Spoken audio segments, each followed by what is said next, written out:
Allt fyrir nýja lífstílinn. LKL í Netto.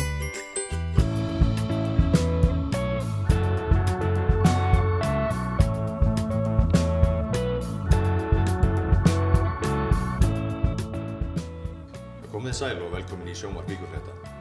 Tónlistarhátíðin All Tomorrow's Parties fór fram á Ásbrú í annað sinn liðna helgi. Þar voru saman komnir 4000 tónleikaþyrstir gestir. Við tókum tónleikahaldarann Thomas Young tali en hann segir hátíðina vera komna til að vera. Hljómsveitin Hjálmar fagnar þessar mundir 10 ára afmæli sínu. Að því tilefni ætlar hljómsveitin að halda veglega tónleika í Eldborgarsal Hörpu. Við kíktum á skólaveginn í hljóðver Geimsteins og tókum talið þá Sigga og Kidda í Hjálmum.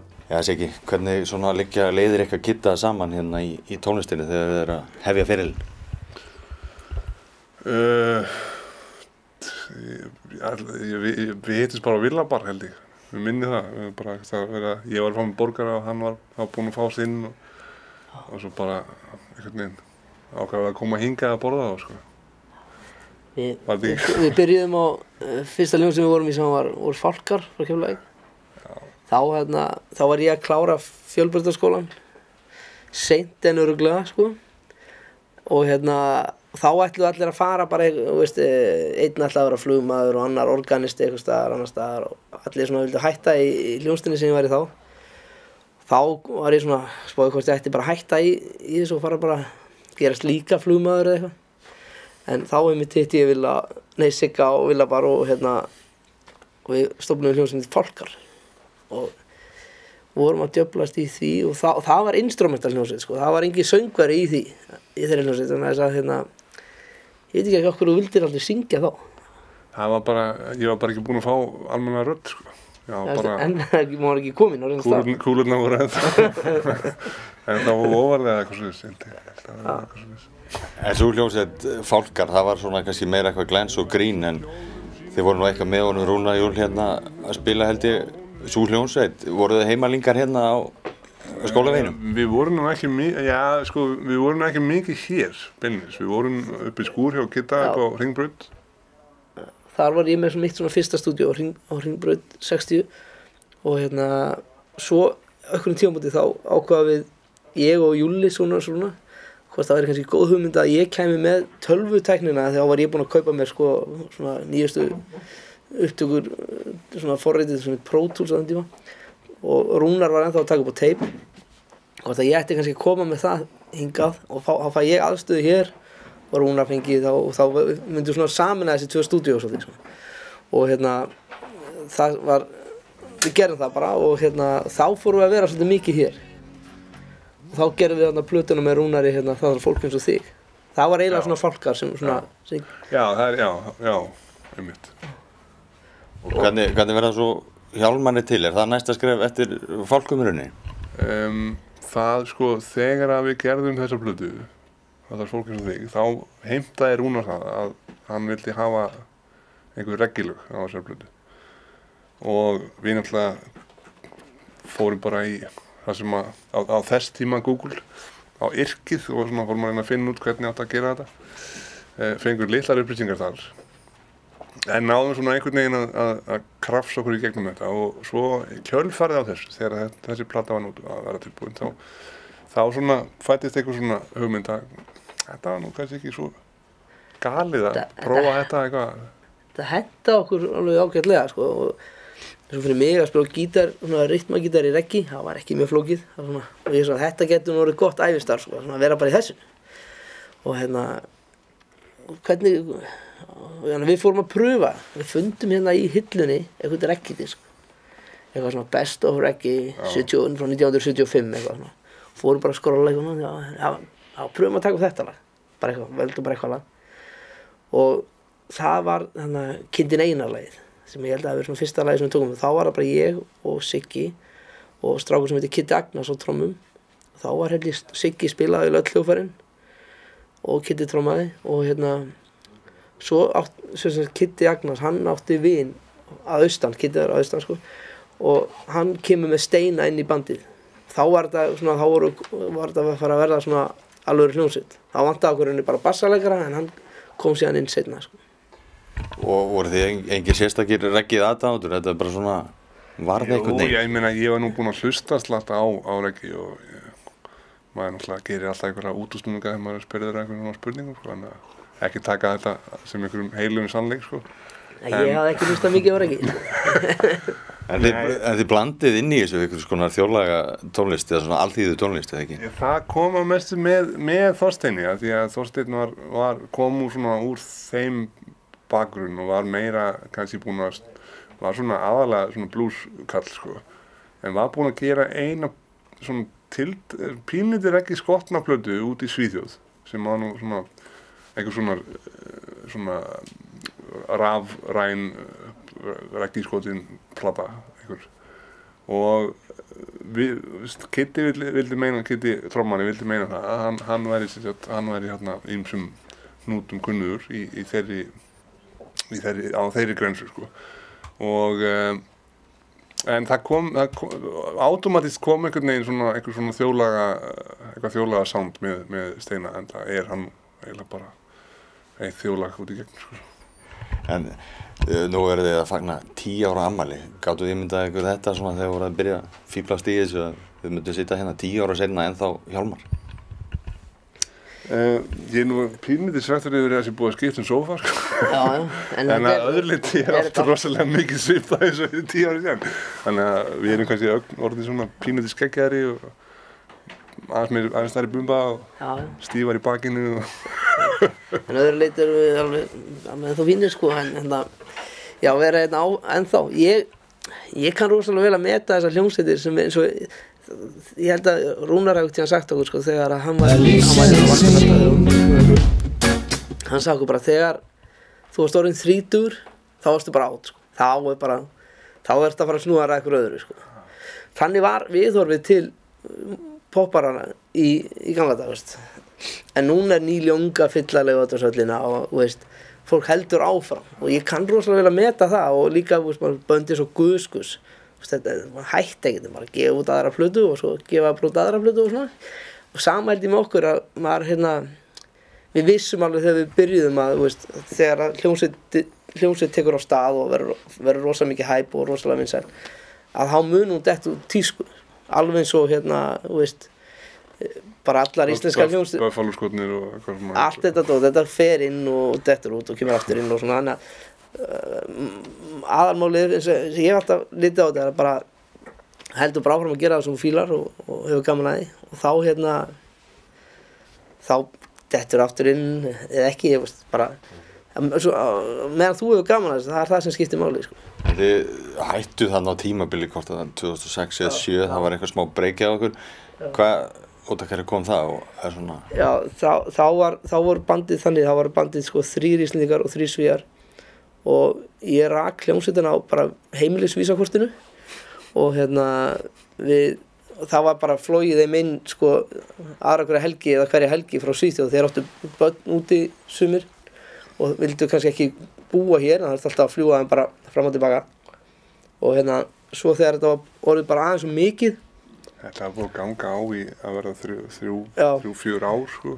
Og þá segði bara að þetta væri, nú vildu þeir svona fara að reyna fyrir sér á heimamarkaðanum sem er svona stærri markaður og veist, og við Hjálmar gátu ekki orðið stærri á Íslandi veist, en þarna, sko.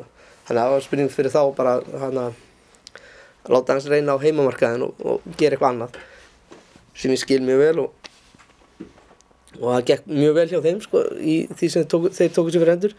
En ástæðan fyrir við byrjuðum síðan aftur er að skatturinn fann eitthvað athugavert við heimilisbókaldið og þá kom bara skatturinn og sagði þú skuldar 400 skall eða eitthvað og ég átti enga 400 skall, þannig ég sagði strákana ég reyndi fyrst eitthvað svona maldi í móum við skattinn og sagði nei, þetta er rangt hjá þér. Það sagði hei, skuldar 800 skall eitthvað. Það kom bara í minn strákar, við verðum að byrja. Strákar, við segjum bara, við verðum að taka 1 gig. Við verðum bara að taka 1 gig og borga þessa skuld. Og við gerum það, við tókum 1 gig. Ég tók bónusbókan með 800 skallinum, labbaði mig bara í skattinum og látið mig svo í friði. Og þeir hafa alveg verið bara ljúfir um mig alveg síðan, sko.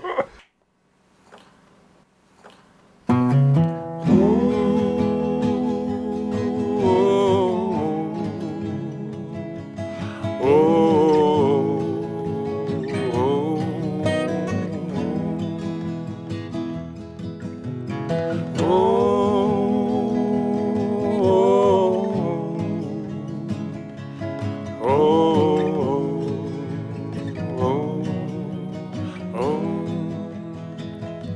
Ég ætla mér út að halda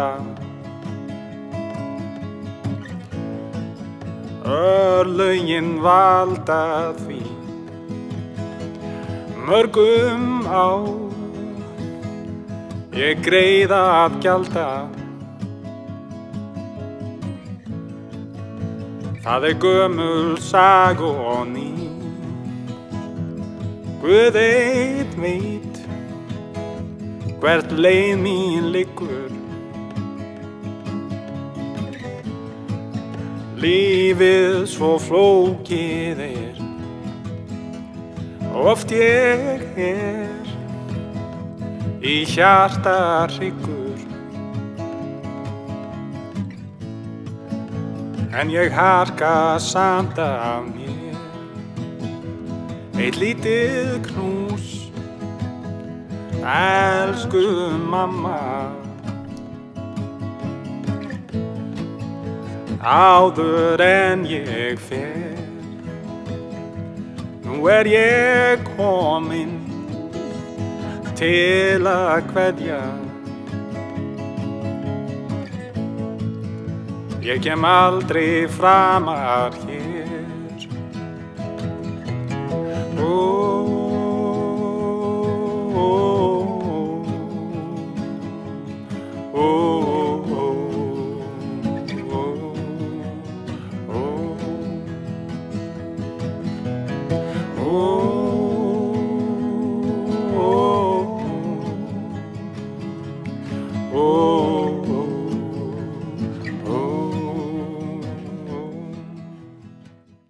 Þið töluðum aðeins stærri markað en Íslandi hérna áðan.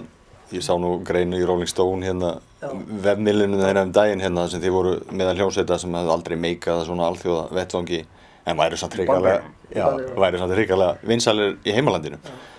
Hvernig með meikdrauma og svona, allir voru ekkert mann að pæla í eitthvað svoleiðis? Þetta rétt hjá þeim, sko. Þetta rétt hjá þeim, við erum ekki heimsvæðir, en við meikum það hérna heima.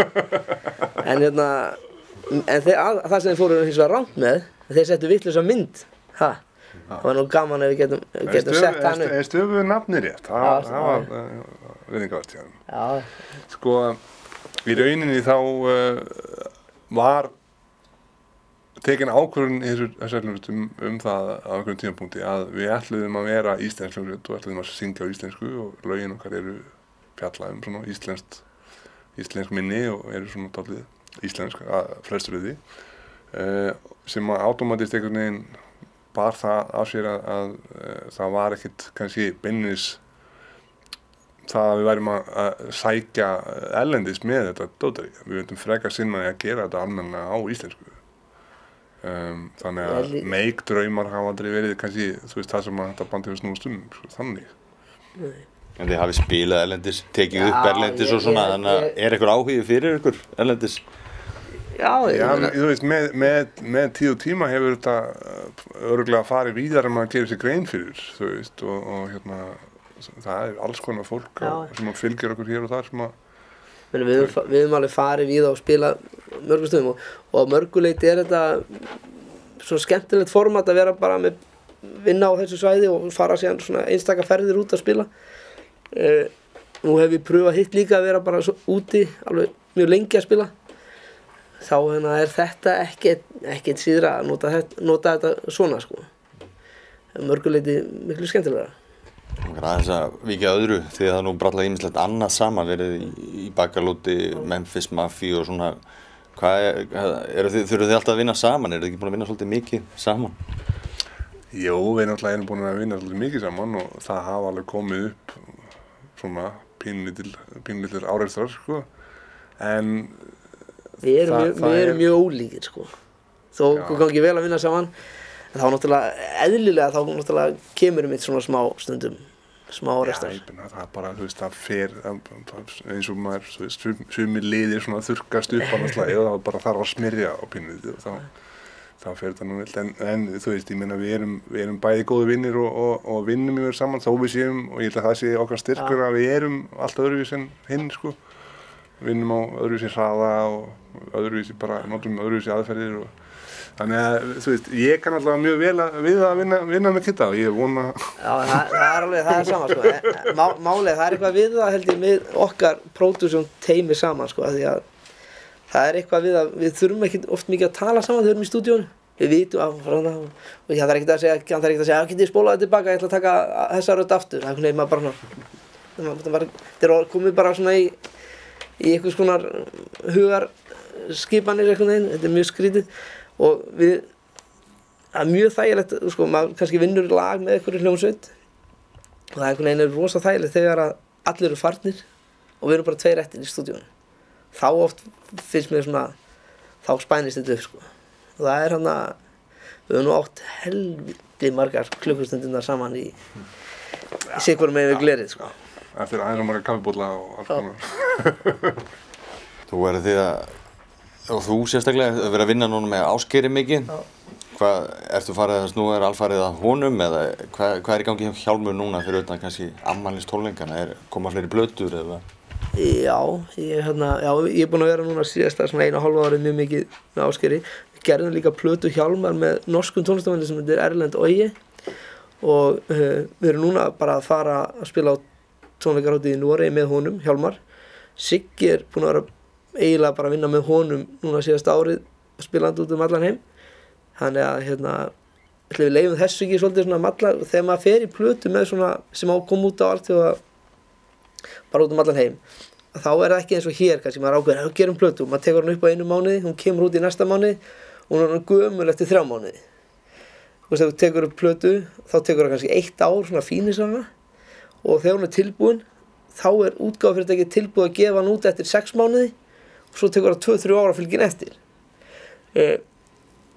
Þetta er nefnilega svona sem er svona öðruvísi og núna er Ásgeirsplatan svona farin að verða gömul og svona klárast þessi eftirfylgni með henni og núna kemur Erlend Oye plata út og vonandi förum við eitthvað og spilum með honum það efni.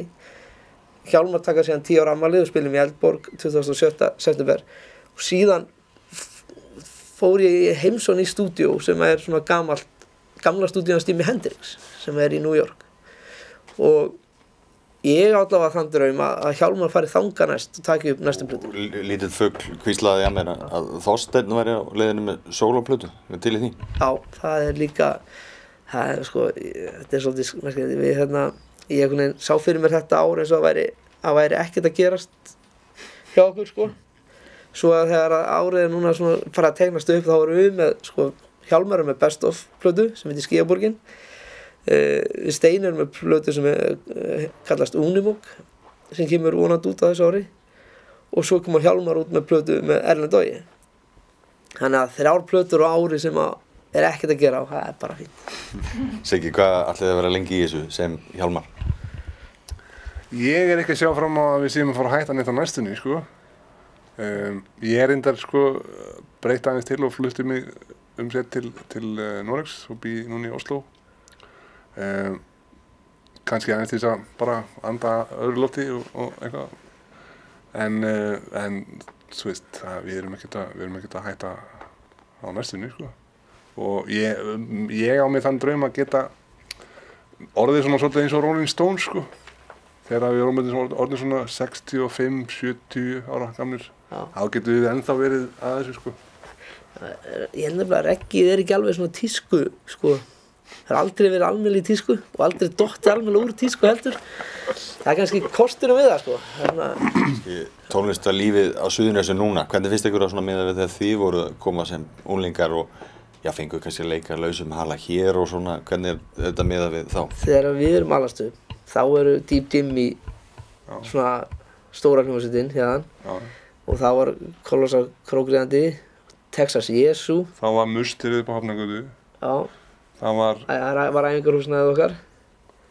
Það var rosa mikið að gerast. Það var rosa margir í hljómsveit og svona. Ég veit ekki, ég verð nú bara hreinlega viðurkenna, ég þekki ekki alveg nú vel til þess að... En það sem náttúrulega, núna ræður held ég ríkjum hérna Björgvin Ívar, barnabarn Rúnars og hann allavega nær, meðan þetta fyrirtæki er opið, þá kemur alltaf rennir í af nýri músík héðan. Eins og nú að koma út ný plata með Klassart. Það kemur alltaf eitthvað hérna, því að Valdimar og svona bönd sem fá að byrja hér á þess að sé lagður í það mikill kostnaður í byrjun, sko. En ég meina, þú sér bara eins og Klassart að gera mjög gott núna, Valdimar búin að eiga mörg frábær ár og góðar plötur og þetta eru bönd sem vonandi bara verða síðan til. Hjálmar byrjar hérna, Baggalútur byrjar hérna, ég meina, og þetta skiptir svo miklu máli að séu svona fyrirtæki starfandi í, ef þetta fyrirtæki væri farið héðan, þá ég ekkert viss að Valdimar til dæmis væri hérna, eða Klassart eða Hjálmar. Nei, ég er alveg saman á þessu. Af því að við fengum að leika okkur hérna á ekki mjög háu, tímaköpið var ekki, það var ekki verið að rukka okkur mjög mikið á tíman, sko. Og fyrir ungar hljómsveitir þá bara að koma inn í stúdíó og taka upp lag rosalega mikið mál. En allavega Rúnar, þetta var ekkert mál. Við komum hérna og fengum lánað alls konar hátalara og mikrofóna og snúrur og ég meina, Rúnar hefur ekkert átt mikið af einhverjum auka hátalarum eða mikrofónum eða snúrum, en þetta var ekkert mál að lána okkur þetta alveg. Við fórum með þetta bara, í Sandgerði að spila gigg eða eitthvað, sko. Var þetta gott tónlistarlegt hérna umhverfi að alast upp í? Það var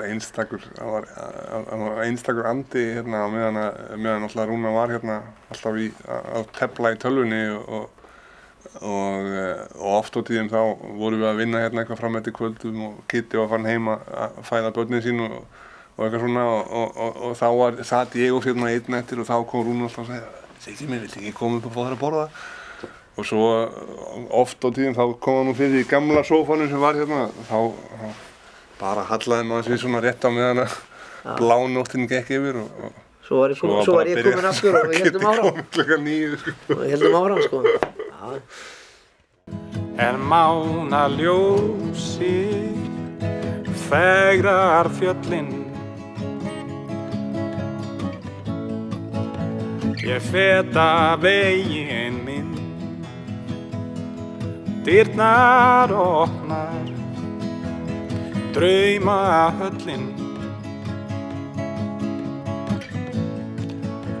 og dregur mig þar inn.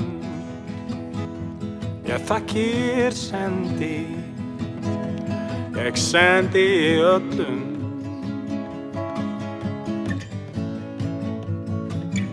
Þetta kveðjan mín, ég mun ganga á þessum vegi.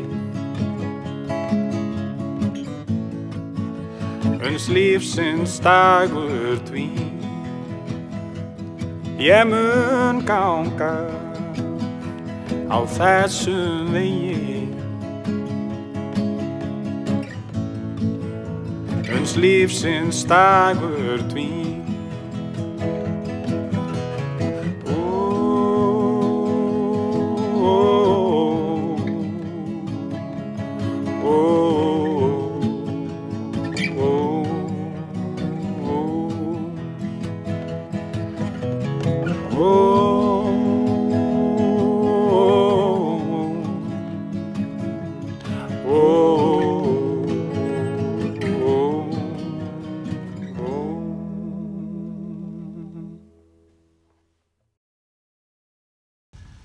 Tommi, hvað segirðu? Þetta sáttu við hátíðina sem að baki? Já, ég mjög sáttur. Þetta gekk bara eins og í sögu. Hvað voru margir sem voru hérna upp á Ásbrú helgina? Það hafa verið 4.000 manns þegar mest var föstudaginn. Og eru þá með taldir listamenn og allir svona starfsmenn sem koma að þessu? Já, þá er ég að telja alla starfsmenn og listamenni sem telja nokkur hundruð og blaðamennina og svo framvegis, sko. Hvernig finnst þið fólk að tekið þessu svona og fíla sig hérna á gamla vellinum? Ég held að flestir hafa bara tekið vel í það, sko.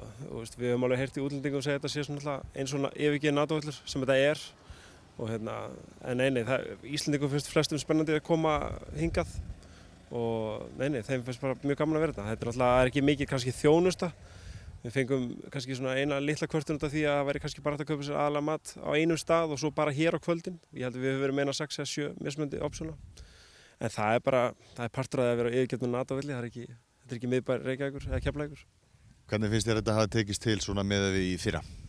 Þetta heppnaðist bara eiginlega miklu betur og þó að hinn hafi gengið líka alveg snurðulaust fyrir sig þá var bara miklu meira fólki og tónlistadagskráninn var stærri og já, þetta er náttúrulega, ég veit ekki hversu mikið við stækkum hana í viðbót en það er auðvitað endalaust pláss, það er að gera alls konar tónleikatjöld og svona í viðbót en eins og staðan er núna þá myndi ég mér ekki langa að stækka hana mikið frekar sko.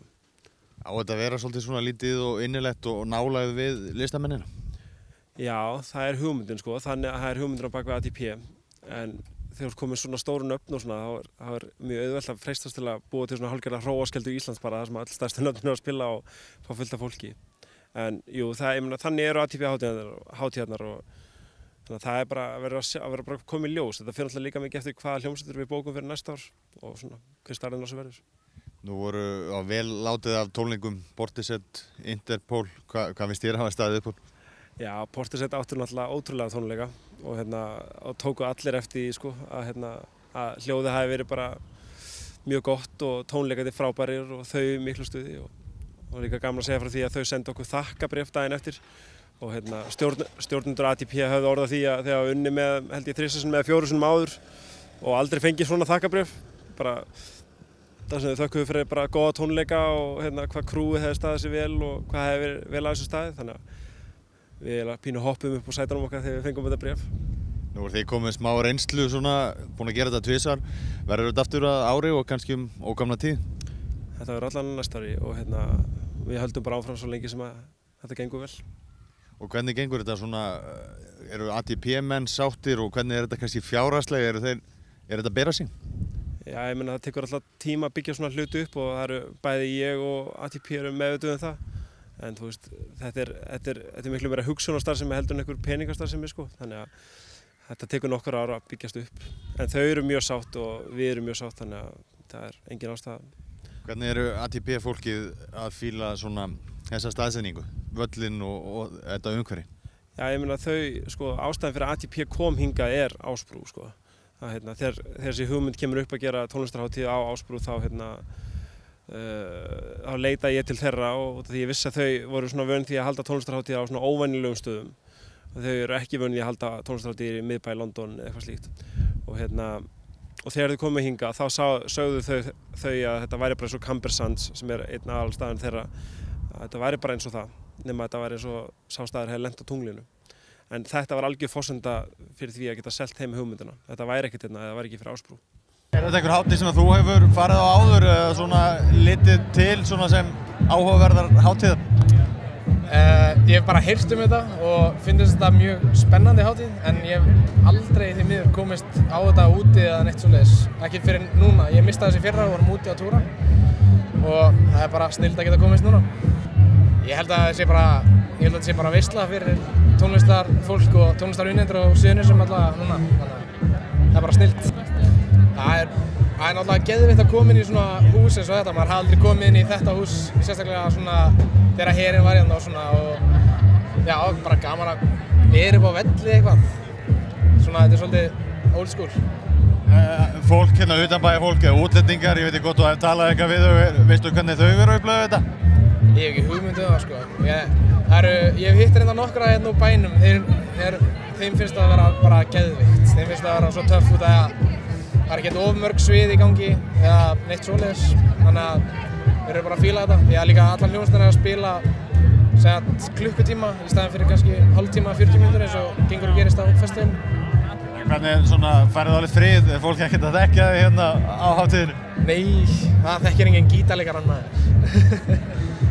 Leið og við kveðjum hérna úr Rocksamni Íslands, þá minnum við á vefsíðu okkar vaff.is en þar má daglega finna ferskar fréttir frá Suðurnesjum.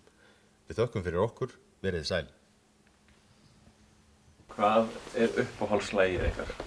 Þetta er bara orðið svo mikið af lögum og mikið af góðum lögum og mér finnst voðalega erfitt að ég meina spurði mann sem á 18 börn, ég meina hvað er uppáhaldsbarnið þitt? Ég bara, þú veist, það er ekki hægt að svara þessu sko.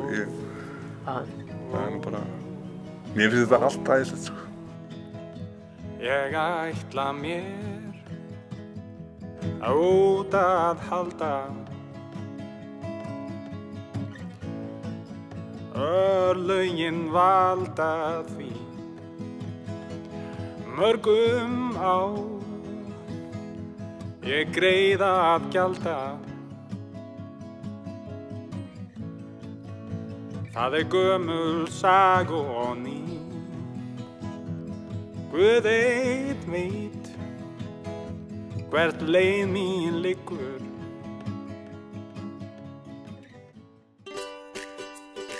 Sushi, alltaf ferskt. Netto. Ert þú að fara til útlanda? Bílahotel.is geymir bílinn fyrir þig. Við sinnum viðhaldi og viðgerðum á meðan þú ert erlendis. Bílahotel.is